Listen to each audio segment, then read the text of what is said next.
Nama saya Don Sirbio, saya berasal dari kelas 2B, MPM saya 192191067. Di sini saya akan menjelaskan mengenai menganalisis hakikat, landasan, prinsip, dan struktur kurikulum 2013 serta Standar Nasional Pendidikan atau BSNP. Oke, kita bahas yang pertama mengenai hakikat kurikulum 2013. Hakikat kurikulum 2013 ini ketika kita memasuki dunia pendidikan, kita pasti tidak asing lagi mendengar istilah pendidikan karakter. Nah, pendidikan karakter terdiri dari dua trim, yaitu pendidikan dan karakter. Kurikulum 2013 ini muncul sebagai penyempurna kurikulum sebelumnya dan untuk menjawab akan pendidikan karakter itu sendiri. Kurikulum ini didesain dengan mengintegrasi karakter dalam proses pengimplementasiannya. Pada semua komponen kurikulum harus mencerminkan karakter yang hendaknya dicapai. Demikian juga pada proses pembelajaran. Oleh karena itu, pada kurikulum 2013 ini muncul kompetensi inti atau KI sebagai acuan dalam proses pembelajaran. Oke, kita masuk ke pembahasan yang kedua, yaitu landasan kurikulum 2013. Nah, landasan kurikulum 2013 ini dibagi menjadi 4. Yang pertama landasan yuridis, yang kedua landasan filosofis, yang ketiga landasan empiris, dan yang keempat landasan teoritis atau teoritik. Nah, kita akan bahas yang pertama, yaitu landasan yuridis.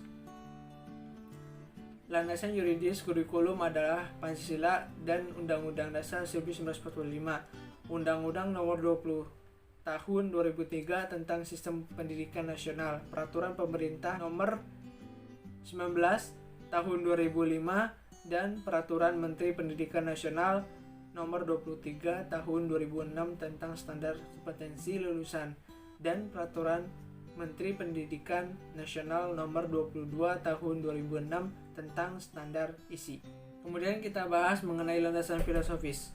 Nah, landasan filosofis di sini arti penting dari filosofis dalam suatu pengembangan kurikulum didasari atas keyakinannya mengenai pendidikan sebagai proses pengembangan potensi peserta didik. Kemudian Pancasila sebagai filsafat bangsa dan negara Indonesia menjadi sumber utama dan penentu arah yang akan dicapai dalam kurikulum. Nah, di sini ada beberapa pengembangan atau filosofi pendidikan. Yang pertama, kurikulum berakat pada budaya lokal dan bangsa. Kemudian yang kedua, kurikulum dikembangkan berdasarkan filosofi yang mengatakan bahwa pendidikan adalah upaya untuk mendekatkan apa yang dipelajari di sekolah dengan apa yang terjadi di masyarakat.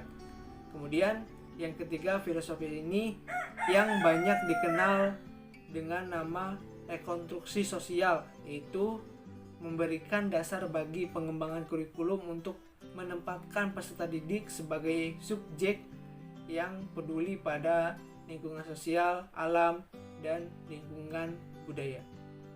Kemudian yang terakhir, kurikulum dikembangkan berdasarkan filosofi bahwa proses pendidikan adalah untuk mengembangkan rasa kemanusiaan yang tinggi, kemampuan berinteraksi dengan sesama dalam mengangkat harkat kemanusiaan dan kebebasan berinisiatif dan berkreasi. Nah, itu beberapa pengembangan kurikulum. Kemudian kita bahas mengenai landasan empiris. Nah, landasan empiris di sini sebagai negara bangsa yang besar dari segi geografis, suku bangsa, potensi ekonomi, dan beragamnya kemajuan pembangunan dari satu daerah ke daerah yang lainnya. Sekecil apapun ancaman diintegrasi bangsa masih tetap ada, maka kurikulum harus mampu membentuk manusia Indonesia yang mampu menyeimbangkan kemampuan individu dan masyarakat untuk memajukan jati diri sebagai bagian dari bangsa Indonesia dan kebutuhan untuk berintegrasi sebagai satu entitas bangsa Indonesia itu sendiri. Dalam landasan empiris, kurikulum dikembangkan atas pertimbangan berbagai pengalaman dan pengelolaan lembaga pendidikan. Pengalaman pembelajaran, pengalaman kehidupan internal dan eksternal siswa, serta para pendidik atau tenaga kependidikan. Kemudian kita bahas mengenai landasan teoritik. Nah, kurikulum 2013 ini dikembangkan atas dasar teori. Nah, pendidikan berdasarkan standar atau standar based education dan teori kurikulum berbasis kompetensi. Pendidikan berdasarkan standar adalah pendidikan yang menempatkan standar nasional sebagai kualitas minimal warga negara untuk suatu jenjang pendidikan itu sendiri. Standar bukan kurikulum, dan kurikulum dikembangkan agar peserta didik mampu mencapai kualitas standar nasional atau di atasnya. Oleh karena itu, kompetensi memainkan peran atau peranan yang sangat penting. Kompetensi adalah kemampuan seseorang untuk bersikap, menggunakan pengetahuan dan keterampilan untuk melaksanakan suatu tugas di sekolahnya. Kemudian di masyarakat dan di lingkungan di mana yang bersangkutan berinteraksi. Nah, dengan demikian menurut penelitian, landasan kurikulum memiliki peranan yang sangat signifikan, sehingga apabila kurikulum diibaratkan sebagai sebuah bangunan gedung atau rumah yang tidak menggunakan landasan atau fondasi yang kuat, maka ketika ditempa angin atau terjadi goncangan yang kencang, bangunan tersebut akan mudah roboh. Demikian pula dengan halnya kurikulum, apabila tidak memiliki landasan yang kuat, maka kurikulum tersebut akan mudah terombang-ambing, dan yang menjadi taruhannya adalah manusia sebagai peserta didik yang dihasilkan oleh pendidik atau pengajar itu sendiri. Oke, kita akan bahas selanjutnya, yaitu mengenai prinsip kurikulum 2013. Pelaksanaan pembelajaran pada pelaksanaan kurikulum 2013 memiliki karakteristik yang berbeda dari pelaksanaan kurikulum 2006 berdasarkan hasil analisis terhadap kondisi yang diharapkan. Terdapat 14 prinsip utama pembelajaran yang perlu guru terapkan. Yang pertama, dari siswa diberitahu menuju siswa mencari tahu. Kemudian yang kedua, yaitu dari guru sebagai satu-satunya sumber belajar menjadi belajar berbasis aneka sumber. Yang ketiga, dari pendekatan tekstual menuju proses sebagai penguatan penggunaan pendekatan ilmiah. Yang selanjutnya dari pembelajaran berbasis konten menuju pembelajaran berbasis kompetensi. Yang selanjutnya dari pembelajaran parsial menuju pembelajaran terpadu. Mata pembelajaran dalam pelaksanaan kurikulum 2013 ini menjadi komponen sistem yang terpadu. Yang selanjutnya dari pembelajaran parsial menuju pembelajaran terpadu. Mata pembelajaran dalam pelaksanaan kurikulum 2013 ini menjadi komponen sistem yang terpadu. Yang selanjutnya dari pembelajaran yang menekankan jawaban tunggal menuju pembelajaran dengan jawaban yang kebenarannya multidimensi. Yang selanjutnya dari pembelajaran verbalisme menuju keterampilan aplikatif. Yang selanjutnya meningkatkan dan keseimbangan antara keterampilan fisikal atau hard skill dan keterampilan mental atau soft skill. Yang selanjutnya pembelajaran yang mengutamakan pembudayaan dan pemberdayaan siswa sebagai pembelajar sepanjang hayat. Yang selanjutnya pembelajaran yang menerapkan nilai-nilai dengan memberikan keteladanan, yaitu ing raso sung tulodo, membangun kemauan yaitu ing majo mangun karso, dan mengembangkan kreativitas siswa dalam proses pembelajaran yaitu tutwuri handayani. Yang selanjutnya pembelajaran berlangsung di rumah, di sekolah, dan di masyarakat. Yang selanjutnya pembelajaran menerapkan prinsip bahwa siapa saja adalah guru, siapa saja adalah siswa, dan di mana saja adalah kelas.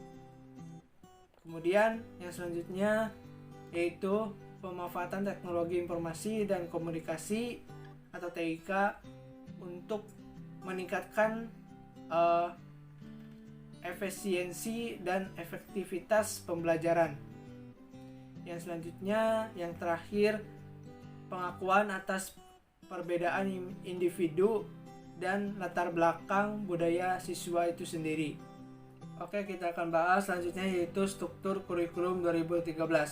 Struktur kurikulum menggambarkan konseptualisasi konten kurikulum dalam bentuk mata pembelajaran, posisi konten atau mata pembelajaran dalam kurikulum, distribusi konten atau mata pembelajaran dalam semester atau tahun, beban belajar untuk mata pembelajaran, dan beban belajar per minggu untuk setiap peserta didik.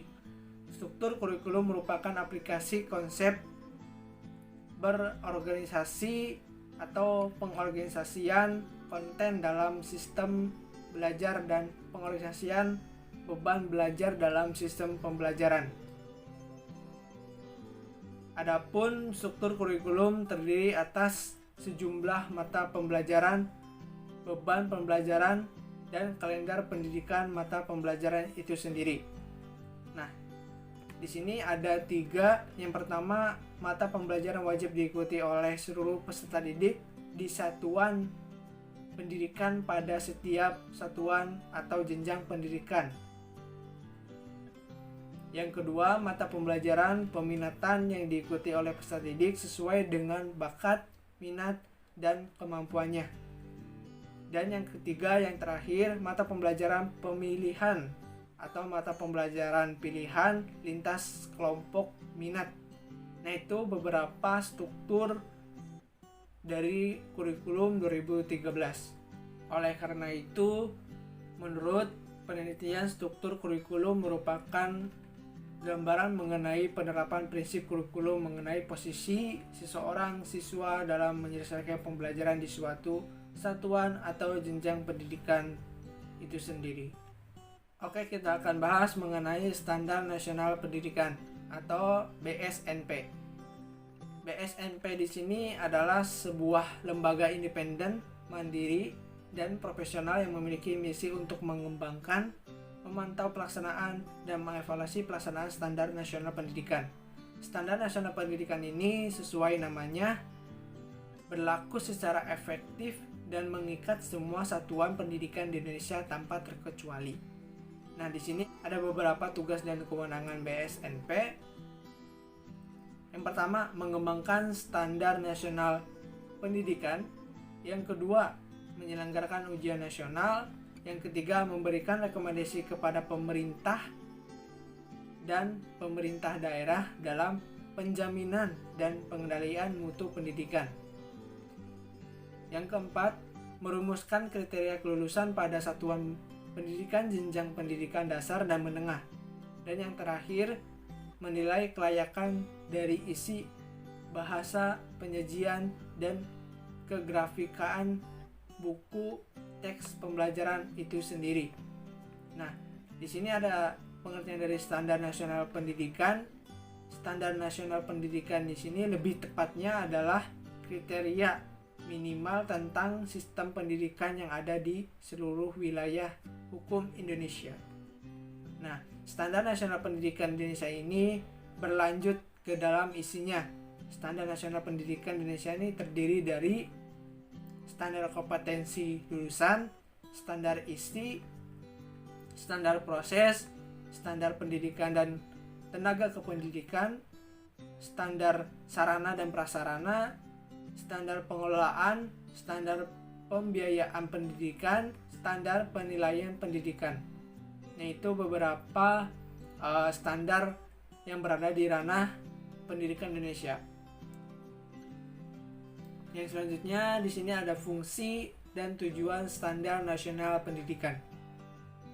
Secara garis besar dapat diambil kesimpulan bahwa standar nasional pendidikan berfungsi sebagai patokan pendidikan seluruh Indonesia. Nah, di sini ada dua fungsi dan tujuan dari standar pendidikan, standar nasional pendidikan. Yang pertama, standar nasional pendidikan berfungsi sebagai dasar dalam perencanaan, pelaksanaan, dan pengawasan pendidikan dalam rangka mewujudkan pendidikan nasional yang bermutu. Yang kedua yaitu standar nasional pendidikan bertujuan menjamin mutu pendidikan nasional dalam rangka mencerdaskan kehidupan bangsa dan membentuk watak serta peradaban bangsa yang bermanfaat. Oke, mungkin itu saja yang dapat saya sampaikan. Kurang lebihnya mohon maaf apabila terdapat kesalahan dalam penyampaian atau tutur kata yang tidak mengenakan. Saya mohon maaf.